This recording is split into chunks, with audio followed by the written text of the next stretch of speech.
Hi everyone, welcome to day 25 of our daily blog. We're indoors today because the weather outside is pretty foul and it's getting rather cold. So we're indoors today as we share one of the most beautiful passages of scripture, John chapter 13, because it describes a very powerful scene in the life of Jesus the night before he died, and as he shares both in the Last Supper and in the foot washing and in the farewell discourses with his friends. Today is part of a trilogy, really. It fits with tomorrow, which is about Peter's denial, and then on Wednesday about Peter's reinstatement. More about those over the next couple of days. But for tonight, we begin with the foot washing of Jesus, where he, at the Last Supper, on the very last night of his life on earth, takes a towel around his waist, kneels at the feet of the disciples, and washes their feet, something that must have been so totally upside down for each of those disciples. Here was their Messiah, the one that they thought was the King of the universe, the one who was coming to their aid and rescue, kneeling at their feet as the most junior of servants, doing the most menial of tasks and washing their feet. And that's perhaps what he does for us and for the world. More about that in a moment.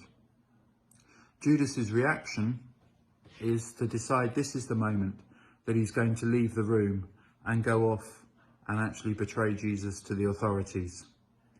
And then we pick up the story with our verses for today, verses 31 to 35.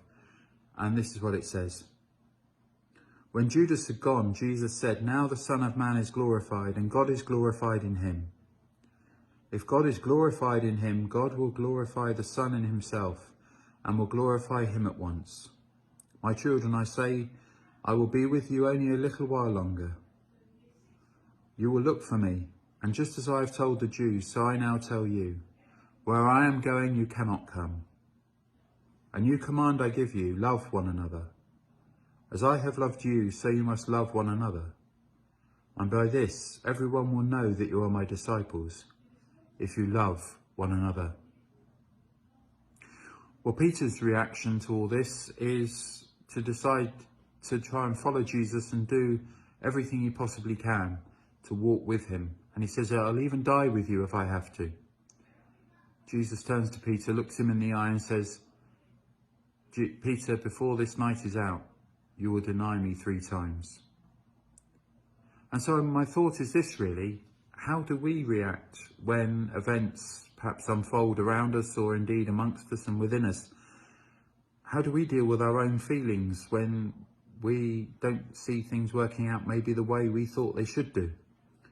Are we like Judas, with someone who wants things to be right and proper, and we have a very clear understanding of what Jesus should do or other people should do, and so when they don't work out that way, we send that email, or we register our protest or disagreement in a very strong and forceful way, often full of hurt, pain, self-indignation, and indeed we pass on that pain, and that can have catastrophic outcomes, as we find out with Jesus and his way to the cross. Was Judas a bad person? I personally don't think so. I think he was just like the rest of us. And sometimes we can react in these ways when we're hurt too, or things aren't the way we think they should be. Or are we like Peter? We respond by actually offering Jesus our full and unequivocal support, and we'll do anything and everything to help him and support him.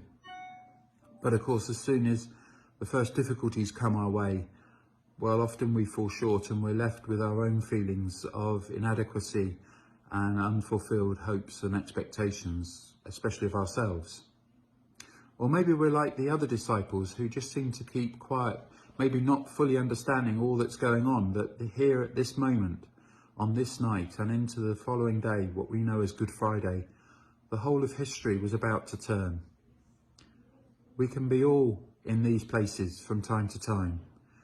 And the reality is, that's why Jesus takes the towel around his waist and kneels at ours and indeed the world's feet and washes away our own imperfections, our own inadequacies, our own hurt, our pain, our self-indignation, our self-righteousness, our pride, our unfulfilled hopes, our feelings of inadequacy. He takes it all to himself. In a world that is sadly growing cold to God's love, the reality is he continues to love. And that's a powerful, difficult and beautiful place to have to kneel and to receive. But it is the place at the foot of the cross.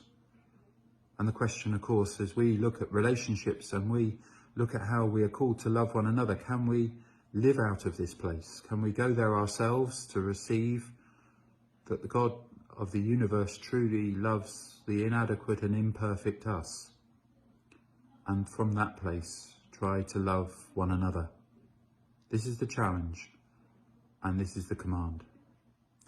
Have a good rest of the day. God bless. Bye for now.